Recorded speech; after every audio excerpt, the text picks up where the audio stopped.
Mid বাজেটের পিসি বিল্ডারদের জন্য সবার কিন্তু একটাই কোয়েশ্চেন থাকে, আর্ক B580 আর RTX 4060 এই দুইটার মধ্যে আসলে কোনটা ভালো হবে। গেমিং নিয়ে তো আমরা প্রচুর কথাবার্তা বলছি, অনেকে আমাকে বলেন যে ভাইয়া এডিটর, প্রোডাক্টিভিটি কাজ এইগুলোর জন্য কোনো ভালো হবে, কারণ এখন কিন্তু দেখা যায় যে ঘরে ঘরে কিন্তু অনেক রকমের এডিটরের নতুন নতুন আবির্ভাব হচ্ছে। তারা সবাই এডিটিং জব শিখতে খুবই আগ্রহী, ভিডিও এডিটিং, ব্লেন্ডারে কাজ টাজ, তো সেখানে কিন্তু একটা ভালো গ্রাফিক্স কার্ড লাগে এবং এই দুইটা গ্রাফিক্স কার্ডের চাহিদাই কিন্তু সব থেকে বেশি, RTX 4060 আর ইন্টেল আর্ক B580। একটা 12GB, একটা 8GB। তো এটা নিয়ে অনেকেই নানা রকম নানা কনফিউশনে থাকে, টেনশনে থাকে কোনটা নিব না নিব। আজকে আমরা ফুল ফ্লেজড এটা একদম প্রোডাক্টিভিটি আর এডিটরদের জন্য এই কম্পারিজনটা করব, দেখবো যে কোন গ্রাফিক্স কার্ডটা কেমন করে, কাজ স্ট্রেংথ কত বেশি। তো সাথে আছে অনুরাগ, দেখছেন টেকনিক বাংলাদেশ, চলছে আজকে আমাদের এডিটরদের জন্য একটা মারামারিতে। আচ্ছা, এই দুইটা গ্রাফিক্স কার্ডের ডিসপিউট কিন্তু নতুন না, দামটা তো একটু বলে রাখি। আমার পাশে যে গিগাবাইট জিফোর্স RTX 4060 দেখতেছেন, এটা গেমিং ওসি এডিশন, 40,500 টাকার আশপাশের দাম। আর এই যে B580টা দেখতেছেন, এটা হচ্ছে অনিক্সের ইন্টেল আর্ক B580, সুন্দর একটা গ্রাফিক্স কার্ড, এখানে আবার 8GB ট্রেইলও আছে। এটার দাম মনে হয় 35,500 থেকে 36,000 টাকার আশপাশে। তো 4060টা মোটামুটি 37,500 থেকে 42,000 টাকার মধ্যে ঘোরাফেরা করে। আর আর্ক B580টা যদি আপনারা ইন্ডেক্স নেন গানিরের, তাহলে কিন্তু এটা 35,000 থেকে মোটামুটি 34-35,000 থেকে 40,000-এর মধ্যে ঘোরাফেরা করে। আপনারা বুঝতে পারতেছেন। এই দুইটার স্পেকটেক দিলাম না, আমাদের যে টেস্ট সিস্টেম আছে সেটা একটু আমি বলে দিই। কোন টেস্ট সিস্টেমে লাগিয়ে এই দুইটা গ্রাফিক্স কার্ডকে আমি টেস্ট করছি, সেটা হচ্ছে আমাদের কাছে একটা AMD Ryzen 7 7700 ছিল, গিগাবাইটের B850M D3HP একটা মাদারবোর্ড ছিল, কোর্সারের ভেঞ্জেন্স CL30 6000 মেগাহার্জের 16GB DDR5 একটা র্যাম ছিল 6000 মেগাহার্জের, আর সাথে ছিল কিংস্টোনের NV3 SSD, একটা 750 ওয়াটের অ্যান্টেক B750 পাওয়ার সাপ্লাই, এই মোটামুটি আর কিছু না। তো আমরা টেস্টটা একটু শুরু করে দিই। প্রথমে আমরা এই দুইটা গ্রাফিক্স কার্ড নিয়ে যে টেস্টটা করব সেটা হচ্ছে DaVinci Resolve। DaVinci Resolve studio 19 ভার্সনে আমরা যখন 3টা প্রজেক্ট টেস্ট করছি, এর মধ্যে প্রথম প্রজেক্টটা আমাদেরই একটা ভিডিও ছিল। এই ভিডিওটাতে হালকা পাতলা ফিউশন লেয়ারের কাজ ছিল, মোটামুটি কিন্তু 11 মিনিটের একটা ভিডিও ছিল। তো এই ভিডিওটাতে আমরা যখন একদম 100 Mbps বিটরেটে, কনস্ট্যান্ট বিটরেটে রেখে 4K-তে AV1 এনকোডিংয়ে রেখে সেট করলাম। দুইটাতে AV1 এনকোডিং আছে, আপনারা সাপোর্ট পেয়ে যাবেন যেহেতু লেটেস্ট এনকোডিং, এটার আমি দিয়ে শুরু করলাম। তখন দেখলাম যে আমরা যখন এক্সপোর্ট আর রেন্ডারটা শেষ করলাম, দেখলাম যে 4060টা যেখানে 7 মিনিট 58 সেকেন্ডের মতো সময় নিচ্ছে রেন্ডারটা কমপ্লিট হতে, B580 কিন্তু সেখানে মোটামুটি 2.5 মিনিটের মতো কম, 5 মিনিট 41 সেকেন্ড সময় নিচ্ছে মাত্র। তো এখানে আরেকটু বলে রাখি, আমরা কিন্তু এই ভিডিওটা রেন্ডার আগে একটু প্লেব্যাক করে দেখছিলাম দাভিঞ্চিতে প্রক্সি ছাড়া, কোনো রকমের কোনো সমস্যা নেই। রেন্ডার ক্যাশ করলে তো কোনো সমস্যা হবে না, কোনো ফ্রেম ড্রপ কিন্তু আমি সেরকম পাই নাই, স্মুথ ছিল, ফ্লুয়েন্ট ছিল। বাট ডেফিনেটলি B580-র হার্ডওয়্যারের জোরে কিন্তু প্রথম যে এডিটিংয়ের যে রেন্ডার টেস্টটা, এখানে কিন্তু ইন্টেল আর্ক বেশ ভালো করছে। এরপর যখন আমরা আরেকটা নতুন প্রজেক্টে শিফট করলাম DaVinci Resolve-এই, এখানে আমাদের একটা 9070 আর 5070-এর একটা কম্পেয়ার নিয়ে ভিডিও ছিল। এইটাকে এখন আমরা রেন্ডার দিব। এখানেও ফিউশন লেয়ার, অ্যাডজাস্টমেন্ট ক্লিপের কাজটা আছে ভালোই, এবং ভিডিওটা এবার একটু বড় হয়েছে, 21 মিনিটের ভিডিও। তো এইটা যখন আমরা রেন্ডার দিলাম, ওই আপনার একই 100 Mbps বিটরেটে রেখে দেখলাম যে 4060-টা যেখানে 7 মিনিট 19 সেকেন্ড লাগতেছে শেষ করতে রেন্ডারটা, সেখানে কিন্তু আর্ক B580 ইজিলি 6 মিনিট 3 সেকেন্ডের মধ্যে শেষ করতেছে, অর্থাৎ প্রায় 1.5 মিনিটের মতো কম সময় লাগতেছে B580-এর, উইচ ইজ ভেরি গুড। সবার লাস্টে যখন আমরা DaVinci Resolve-এর থার্ড প্রজেক্ট এবং সর্বশেষ প্রজেক্টটা, এইটা একটা মনিটরের কম্প্যারিজন ছিল MSI আর BenQ। এখানে ফিউশন লেয়ারের কাজটা মোটামুটি হেভি ছিল, কয়েকটা লেয়ারে ফিউশনের কাজ করা হয়েছে। তো এটা যখন আমরা এক্সপোর্ট দিলাম, তখন দেখলাম যে আমাদের 4060-টা কিন্তু 4K ভিডিওটা এক্সপোর্ট করতে 11 মিনিট 36 সেকেন্ড সময় নিচ্ছে, সেখানে কিন্তু ইন্টেল আর B580 7 মিনিট 11 সেকেন্ডের মতো সময় নিচ্ছে, অর্থাৎ মোটামুটি কিন্তু অনেকটাই গ্যাপ আছে। তো যারা DaVinci Resolve এডিট করেন বা করার চিন্তা করতেছেন, DaVinci Resolve কিন্তু কালার গ্রেডিং এর ইঞ্জিনটা খুবই স্ট্রং, সবাই এটা দিয়ে মোটামুটি করে। আর এখানে কিন্তু ক্লিয়ারলি ইন্টেল আর্ক B580-টা নিজের প্রাওয়েস দেখাইছে, এবং এটাই হওয়ার কথা, বিকজ DaVinci Resolve কিন্তু প্রতি মাসেই মোটামুটি ওদের একটা ছোটোখাটো আপডেট ছাড়ে, অথবা লং রানে কিন্তু দেখা যায় যে প্রায় কয়েক মাস পর নিজের নতুন ভার্সন ছাড়ে। তো যে গ্রাফিক্স কার্ডটা দেখা যায় যে হার্ডওয়্যার প্রাওয়েসটা বেশি, স্পেক হেভি, সেটাকে কিন্তু এডিটিং ইঞ্জিনে আপনার বেশি প্রিফারেন্স দেয়, এবং তার কারণে কিন্তু বেটার পারফরমেন্সটা ডেলিভারি দেয়। 4060 থেকে ডেফিনেটলি B580-র এটা বেশি, আপনার হার্ডওয়্যারের যে স্পেকটা সেটা বেশি, স্পেক শিটের ভারিকিটা বেশি, যার কারণে কিন্তু এইটার যে রিফ্লেকশনটা সেটা কিন্তু আমাদের এখানে হয়েছে। বাট অপটিমাইজেশন বলেও তো একটা কথা আছে, সেখানেও আসলে B580 খুব একটা খারাপ করে নেই, অন্তত যারা AV1 এনকোডিং নিয়ে কাজ টাজ করেন, ডাভিঞ্চিতে তাদের নিজেদের ক্যারিয়ারটা সেট করতে চাচ্ছেন, তাদের জন্য কিন্তু ইন্টেল আর্ক B580 এখানে 4060 ওভারে সলিড একটা চয়েস, বিকজ 4060 কিন্তু মোটামুটি 3-4 বছর হবে, 3-4 বছর না হলে 2-3 বছর তো হবে। যাই হোক, এরপরে যেটা হচ্ছে প্রশ্ন থাকে, প্রিমিয়ার প্রো, অ্যাডোবি প্রিমিয়ার প্রোতে কি অবস্থা? অ্যাডোবি প্রিমিয়ার প্রোতে আগে যখন ইন্টেল আর্ক 750 বা 770 ছিল এবং আগের ভার্সনগুলো ছিল, মানুষ প্রচুর প্যারা খাইতো কিনে, কারণ ওরা যখন এক্সপোর্ট দিত দেখা যেত কোনোভাবে হার্ডওয়্যার এনকোডিং আসতো না, সফটওয়্যার এনকোডিং দিয়ে হতো, যেটা কিন্তু প্রসেসর দিয়ে হেল্প নিয়ে হচ্ছে এক্সপোর্ট করতো, এবং একটা ছোট ভিডিও দেখা যেত রেন্ডার করতে কয়েক ঘন্টা লাগতেছে, অনেক প্যারা খাইছে। ইন্টেল আর্ক B580 এরকম কোনো সমস্যা নেই। তো আমরা করছি কি, 25 মিনিটের একটা ভিডিও আমরা হচ্ছে এটাকে এক্সপোর্ট করবো। ফুটেজটা হচ্ছে তেমন একটা কালার গ্রেড ছিল না, র ফুটেজ বসাইছি, হালকা পাতলা একটু কালার টোনিং করছি। এখানে হচ্ছে আমরা মোটামুটি অ্যাসেম্বলি করে জাস্ট এক্সপোর্ট দিব। তার আগে একটু আমরা ফ্রেম ড্রপ কাউন্টারটা অন করে দেখলাম যে কতটুকু ফ্রেম ড্রপ হয় কোন জিপিউতে। তো আমরা যখন 4K-তে প্রক্সি সেট না করেই কোনো রকম হচ্ছে আমরা প্লেব্যাকটা দেখি, পারফরমেন্সটা দুইটা জিপিউতে আমরা কোনো রকমের হচ্ছে পাইনি, ফ্রেম ড্রপ পাইনি, খুব স্মুথলি গেছে, ভালো মতোই গেছে, অর্থাৎ এডিটিংয়ে কিন্তু মানুষের খুব একটা প্যারা হবে না। তো তারপর যখন আমরা এক্সপোর্টের টাইমে কি করলাম, এই ভিডিওটাকে হচ্ছে 4K 40 MBPS কনস্ট্যান্ট বিট রেটে রেখে H.265 এবার এক্সপোর্ট করলাম। AV1 তো হয়ে গেছে, এবার একটু H.265 দেখি। তখন দেখলাম যে আমাদের 4060টা যেখানে পুরো ভিডিওটা রেন্ডার করতে সময় নিচ্ছে NVIDIA এনকোডার দিয়ে 9 মিনিট 17 সেকেন্ডের মতো, ইন্টেল আর্ক B580 কিন্তু সেখানে 9 মিনিট 6 সেকেন্ডের মতো সময় নিচ্ছে, অর্থাৎ কয়েক সেকেন্ডের ব্যবধান আছে, which is very negligible. But এতদিন কিন্তু আমরা জানতাম যে অ্যাডোবির ক্ষেত্রে, অ্যাডোবি সফটওয়্যারগুলোর ক্ষেত্রে, ভিডিও এডিটিং সফটওয়্যারগুলোর ক্ষেত্রে কিন্তু ইন্টেলের প্রসেসর উইকসিঙ্ক হচ্ছে আপনার এনকোডারের কারণে, আর NVIDIA গ্রাফিক্স কার্ড NVENC এনকোডারের কারণে কিন্তু pure boss. But finally B580 কিন্তু মোটামুটি ওটাকে ভালোই ক্যাচ আপ করতে পারছে।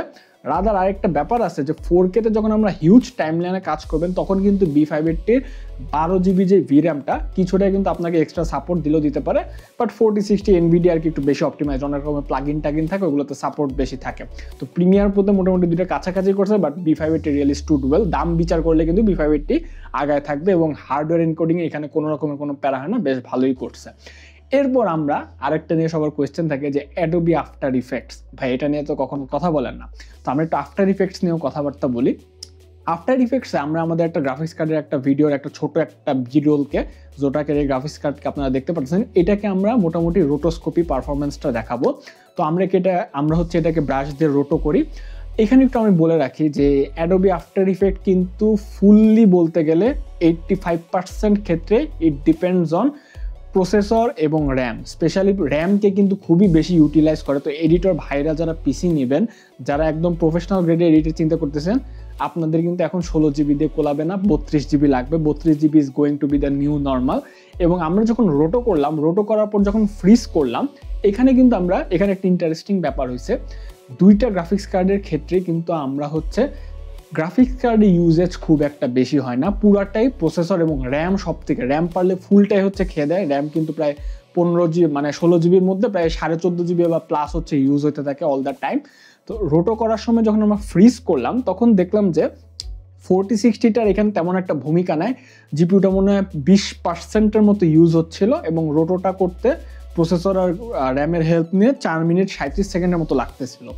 বাট B580 এখানে ইউজই হচ্ছিল না, 2-3%-এর মতো হয়তো বা ইউজ হচ্ছিল, এটা নেগলিজিবল কাতারেই পড়ে, পুরোটাই প্রসেসর আর র্যাম দিয়ে পড়ছে। তো এইখানে কিন্তু দেখা গেল যে সেম স্পেকে দুইটা গ্রাফিক্স কার্ডের খুব একটা ভূমিকা না হওয়া সত্ত্বেও কিন্তু B580-তে মোটামুটি অনেকটাই বেশি, 9 মিনিট 1 সেকেন্ডের মতো লাগতেছে। অর্থাৎ রোটোস্কোপি যখন আমরা ফ্রেমকে ফ্রিজ করি পুরাটা প্রোপাগেশন হওয়ার পর, তারপরে কিন্তু জিপিউর খুব একটা ভূমিকা না থাকলে NVIDIA কিন্তু 15-20%-এর মতো তাও ইউজ হয়, বাট আর্ক B580 একদমই ইউজ হয় না। এরপরে যখন আমরা সেম ভিডিওটা এবার অ্যাডোবি মিডিয়া এনকোডারে হচ্ছে ইম্পোর্ট করে যখন এক্সপোর্ট করলাম H.265 কনস্ট্যান্ট বিট রেটে রেখে, তখন দেখলাম যে এখানেও কিন্তু যখন ভিডিওটা এক্সপোর্ট হচ্ছে মিডিয়া এনকোডার দিয়ে, তখন কিন্তু 4060টা কিছুটা ইউজ হচ্ছে 15-20%-এর মতো, যার কারণে কিন্তু এক্সপোর্ট টাইমটা মাত্র 2 মিনিট 7 সেকেন্ড ছিল। বাট সেমটাই যখন আমরা মিডিয়ান কোটার দিয়ে B580 দিয়ে এক্সপোর্ট করলাম তখন দেখলাম যে এখানে B580 একদমই ইউজ হয় না, যার কারণে কিন্তু 5 মিনিট 2 সেকেন্ডের মতো লাগছে, পুরাটাই প্রসেসর আর র্যাম মিলে সামলাইছে। তো এখানে জিপিউর খুব একটা ভূমিকা না থাকলেও কিন্তু ঠিকই কিন্তু ডিফারেন্সটা কিছুটা এসে যাচ্ছে, বিকজ এনভিডিয়া তার জিপিউকে কিছুটা পুশ করাইতে পারে, কিছুটা ইউজ করাইতে পারে, ওটার অ্যাক্সেলারেশনের টাইমটা কিন্তু একটু কমে আসে। বাট এখানে আমি আবারও বলবো আফটার ইফেক্ট কিন্তু ফুললি প্রসেসর আর র্যাম বেসড। তো প্রসেসর আর র্যাম যারা হচ্ছে আফটার ইফেক্টে কাজ করবেন, এবং আমরা কিন্তু এটাই দেখছি যারা এডিটিং করে তারা কিন্তু যারা চিন্তা করে জানে আমি এডিটিং ক্যারিয়ার করবো, তাদের কিন্তু আফটার ইফেক্ট শিখতেই হয়। প্রিমিয়ার প্রো খালি দিয়ে হয় না, আফটার ইফেক্টে আপনার নানা রকম অ্যাডভান্স কাজ টাজ করতে হয়, ট্র্যাকিং, স্টেবিলাইজেশন, তারপরে হচ্ছে 3D নিয়ে কাজ, তারপর অনেক ব্যাপার স্যাপার আছে। সেইখানে কিন্তু আপনাকে অবশ্যই প্রসেসর আর র্যাম ভালো হবে, পারলে 32 জিবি নেন। আর এনভিডিয়া এখানে একটা বেটার সাপোর্ট দিচ্ছে। আরও মজার ব্যাপার হচ্ছে আফটার ইফেক্টে অনেক রকমের প্লাগইন আছে যেগুলোতে আবার জিপিউ লাগে, ওয়ার্প স্টেবিলাইজার আছে, 3D ট্র্যাকিং আছে, তারপরে হচ্ছে নানা রকম কিছু 3D প্লাগইন ট্যাগিন আছে, ওইগুলোতে আবার B580 কোনো সাপোর্ট নেই। RTX 4060 অর্থাৎ এনভিডিয়ার যে কোনো জিপিউর একদম ফুল সাপোর্ট আছে, এনভিডিয়ার জিপিউ ছাড়া আপনি ওগুলোতে ভালো মতো কাজই করতে পারবেন না। তো ডেফিনেটলি যারা আফটার ইফেক্টের ডোমেনে যে কোনো দিক দিয়েই হোক, আমি এক্সপোর্ট টাইমও দেখালাম, ফ্রিজিং টাইমও দেখালাম, সব দিক দিয়ে কিন্তু ইন্টেল থেকে এনভিডিয়া একটা বেটার চয়েস। প্রোডাক্টিভিটিতে কিন্তু এখানে এনভিডিয়া ইন্টেল বা অন্যান্য কোম্পানিকে ছাড়াই আগায় যাচ্ছে। তো এই গেল আফটার ইফেক্টসের ব্যাপার সেপার। এখন আমরা একটু ব্লেন্ডার নিয়ে কথাবার্তা বলি। তো ব্লেন্ডারের ক্ষেত্রে আমরা প্রথমে করছি কি, আমাদের ব্লেন্ডারের যে ডিফল্ট বেঞ্চমার্ক ইঞ্জিনটা আছে মনস্টার, ক্লাসরুম আর জাংশপ, সেটাতে দুইটা স্কোরটা মাপলাম, দেখলাম যে কিন্তু 4060 কিন্তু হিউজ 3097 অ্যাকুমুলেটেড স্কোর পুশ করছে, সেখানে কিন্তু আর্ক B580 মাত্র 2048-এর মতো স্কোর পুশ করছে, অর্থাৎ অনেকটাই গ্যাপ আছে। তো আমরা চিন্তা করলাম যে খালি এটা দিয়ে হবে না, আমরা একটু সাইকেল রেন্ডারিংয়ে দেখি যে কি অবস্থা।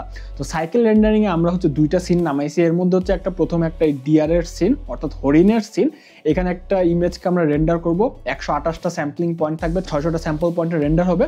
তো আমরা এখানে দেখলাম যে ব্লেন্ডারে কিন্তু আপনার এনভিডিয়ার 4060-তে হচ্ছে কুডার একদম সাপোর্ট আছে, অপটিক্স এআই এর সাপোর্ট আছে, খুবই ভালো হচ্ছে, মানে দেখে মনে হয় ব্লেন্ডারটা বানাইছে এনভিডিয়ার জন্য, খুবই ভালো সাপোর্ট দেয়। ইন্টেল আর্ক B580-র কিন্তু 1 API এর সাপোর্ট আছে, এটা কিন্তু ওদের হচ্ছে নিজস্ব আর কি এনকোডিং মেথড ব্লেন্ডারের জন্য। তো আমরা যখন হচ্ছে রেন্ডারটা কমপ্লিট করলাম, দেখলাম যে আমাদের এখানে জিপিইউ বেসড রেন্ডারিং হয়েছে। ডিআরের ছবিটা 4060-টা যেখানে 1 মিনিট 23 সেকেন্ডে হচ্ছে শেষ করছে, সেখানে কিন্তু আর্ক B580 কম 1 মিনিটের মধ্যে শেষ করে ফেলছে, একদম মানে পাক্কা 1 মিনিট লাগছে আর কি। ছোট সিন, একদম ছোট একটা প্রজেক্ট ছিল, এর জন্য কিন্তু B580 খুব একটা প্যারা হয় নাই। স্কোর কম হওয়া সত্ত্বেও ভিরামের হেল্প নিয়ে কিছুটা হইলো এখানে কিন্তু B580 বেটার করছে। কিন্তু এরপরে যখন আমরা একটা ডাইনিং রুমের স্পেসে হচ্ছে মুভ করলাম, একটা প্রজেক্ট যেখানে একটা ডাইনিং রুমের ছবি রেন্ডার করা হবে, এটাতে রে রিকনস্ট্রাকশনের কাজ আছে, হালকা পাতলা রে ট্রেসিং এর কাজ আছে আর কি, এবং প্রজেক্টটা বেশ ভারীও ছিল। এখানে 128টা স্যাম্পলিং পয়েন্ট নিয়ে ডিনয়েজ অন করছি, মোশন ব্লার ছিল, আর 600টা স্যাম্পল পয়েন্ট ছিল। এখানেই কিন্তু আর্ক B580 এক্সপোজ হয়ে গেছে, এবং এখানে এনভিডিয়া বুঝাই দিছে যে 3D ওয়ার্ল্ডে ব্লেন্ডার টেন্ডার ভিরে এগুলো ওয়ার্ল্ডে কিন্তু আমাদের উপরে কোনো কেউ নাই।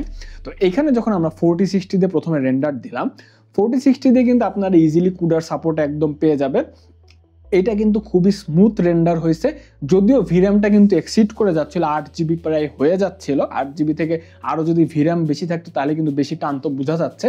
বাট তারপরেও এই জিনিসটা মাত্র 4 মিনিট 48 সেকেন্ডের মধ্যে পুরা রেন্ডারটা কমপ্লিট করে দিয়ে দিছে, which was very nice। কোনো রকমের কোনো আটকায় নেই, ক্র্যাশ করে নেই, খুব ভালো মতো রেন্ডারটা কমপ্লিট হয়েছে। এটা কিন্তু একটা ভারী প্রজেক্ট ছিল, ঠিক আছে। বাট যখন আমি ইন্টেল আর্ক B580-তে শিফট করলাম, ওদের এখানে হচ্ছে 1 API আমরা গেলাম, তারপরে এই জিপিউটা দিয়ে আবার এমব্রি করা যায়। যারা এমব্রি জানেন না, এই ব্লেন্ডারের স্পেকট্রামে ইন্টেল আর্ক B580-র যে রে রিকনস্ট্রাকশনের কাজটা সাপোর্টে, এটাকে এমব্রি বলা হয় আর কি।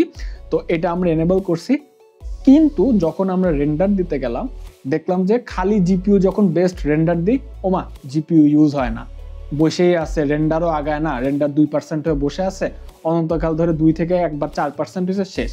কিন্তু তারপর আমরা করতে হলো কি, আবার আমি চেষ্টা করলাম 2-3 বারের চেষ্টা, এরপর আমরা যখন সিপিইউকে এনেবল করলাম সাথে সাথে, তখন দেখলাম যে রেন্ডারের সময় সিপিইউ একদম 100% ইউজ হচ্ছে রে রিকনস্ট্রাকশনগুলোকে হচ্ছে আপনার ক্যালকুলেট করার জন্য।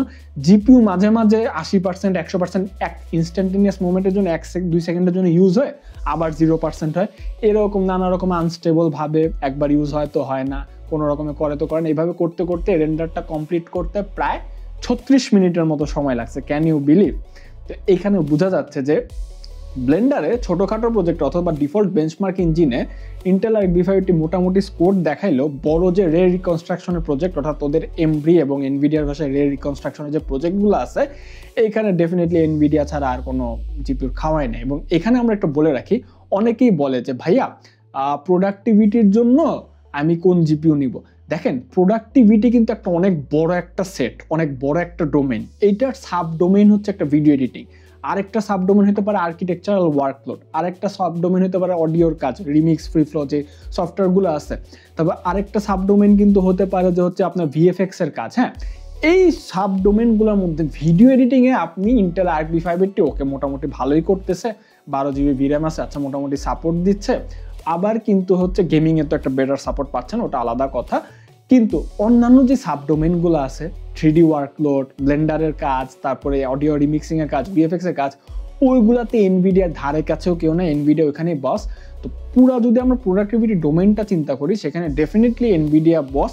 সাব ডোমেনে আমরা বিচার করলে আচ্ছা ভিডিও এডিটিং এ একটা আড্ডাড্ডি হইতে পারে, তারপর তো আফটার ইফেক্টস আমরা ব্যাপার দেখাই দিলাম যে ওইখানেও কিন্তু আপনার কেন প্যাসিভ ওয়েতে হলো এনভিডিয়া গ্রাফিক্স কার্ডই লাগবে। তো যাই হোক, ব্লেন্ডারের ক্ষেত্রে আমি এই জিনিসপাতি দেখে একটু হতাশই হয়েছে, হয়তো বা আমি আরও ঘাটাঘাটি করলাম, ইন্টেলের হচ্ছে নানা রকমের টুল কিট নামালাম, রেন্ডার টুল কিট, ওদের আরও আপডেট আসা বাদ আছে, Intel has a long way to go. তো লাস্টে যখন আমরা একটা কাজ করলাম, এবার একটু আমরা অটোমেটেড বেঞ্চমার্কের দিকে চাই, পুজেট সিস্টেম আমরা একটু বেঞ্চমার্কগুলো কমপ্লিট করলাম। তো পুজেট সিস্টেমে প্রথমে আমরা যখন দা ভিঞ্চি রিজলভে নামলাম, যখন আমরা স্ট্যান্ডার্ড বেঞ্চমার্কটা করলাম, দেখলাম যে 4060 কিন্তু দা ভিঞ্চিতে 5955 ওভারঅলে এবং জিপিইউ ইফেক্টে 38.8 স্কোর পুশ করতেছে, যেখানে ইন্টেল আরবি 580টা 5483 ওভারঅল এবং জিপিইউ ইফেক্টের 52.4 স্কোর পুশ করতেছে। এখানে ওভারঅলটা B580 কম না, কিন্তু কারণ হচ্ছে নানা রকম লং জিওআইপি, এগুলাতে হচ্ছে একটু অপটিমাইজেশনের ব্যাপার আছে, কিন্তু জিপিইউ ইফেক্টে কিন্তু ঠিকই B580 4060কে মাত দিয়ে দিয়েছে এবং দেখাই যাচ্ছে যে B580 ডেফিনেটলি হার্ডওয়্যার ওয়াইজ 4060 থেকে দা ভিঞ্চির ক্ষেত্রে কিন্তু একটা বেটার গ্রাফিক্স কার্ড। এরপর যখন আমরা প্রিমিয়ার প্রোতে শিফট হইলাম, তখন দেখলাম যে 8609 ওভারঅল হচ্ছে 4060 করছে এবং জিপিইউ ইফেক্টে 44.5 এর মতো করছে। কিন্তু প্রিমিয়ার প্রো দা ভিঞ্চি রিজলভে প্রিমিয়ার প্রোর যে পুজেট আছে সেখানে কিন্তু আর্ক B580টা 7836 অনেকটাই কম ওভারঅল স্কোরে এবং জিপিইউ ইফেক্টে কিন্তু 57.5 এর মতো স্কোর পুশ করছে। অর্থাৎ জিপিইউ প্রাওয়েসের যে স্কোরটা সেটা বেশি আসতেছে, বাট অপটিমাইজেশনের ক্ষেত্রে কিন্তু আবার 4060টা বেটার, এর জন্য ওভারঅল স্কোরে 4060 বেশি আসছে কিছু সিনারিওতে, যেমন অ্যাপেলের প্রোরেজের যে হচ্ছে আপনার আউটপুটগুলো আছে বা হচ্ছে নানা রকমের ফরম্যাটের যে ভিডিওগুলো আছে, ওইখানে 4060 একটু বেটার হচ্ছে আপনার এক্সপোর্ট করে দেয়, বাট এখানে হার্ডওয়্যার প্রাইস B580 বেশি, তো এখানে একটা মিক্সড রেজাল্টে আমরা পাইতেছি। তো এই ছিল মোটামুটি আমাদের হচ্ছে ব্যাপার স্যাপার, এই ছিল আমাদের প্রোডাক্টিভিটি রেজাল্ট। তো লাস্টে দিন শেষে কি বলা যায়, আমি বলবো যে Intel AMD they are very good graphics card, but আপনি যদি ওভারঅল সব দিকে প্রোডাক্টিভিটির চিন্তা করেন না, Nvidia is the still the king to go. এবং ব্লেন্ডারের ক্ষেত্রে অনেকে জিজ্ঞেস করেন ভাইয়া 4060 নিবো না 3060 নেবো। আমার মনে হয় 4060 ভিরাম হালকা চোখ করলেও তার যে অ্যাক্সেলারেশন আর পারফরমেন্স সেটা যে কোনো দিন 3060কে ছাপায় যাবে এবং খুবই ভালো পারফরমেন্স দিছে, ঠিক আছে। মনে হয় যে ভিরামটা এক্সিড হচ্ছে, বাট কোনো রকমের ক্র্যাশ করে না, হয়তো একটু স্লো হয়, but it does the work, আমার যা মনে হয়েছে করে আর কি। আর বাদ বাকি তো সব আপনারা দেখলেন, ভিডিওটা কেমন লাগলেন নিচে কমেন্ট করে জানাতে পারেন, ভালো লাগলে লাইক দিবেন, আর দেখাবো অন্য কোনো ভিডিওতে। আমাদের একটা গ্রুপ আছে টেকনিক বাংলাদেশ, সেটাতে জয়েন হয়ে যান। তো দেখাবো অন্য কোনো ভিডিওতে। Good bye, definitely Al catch on the next one.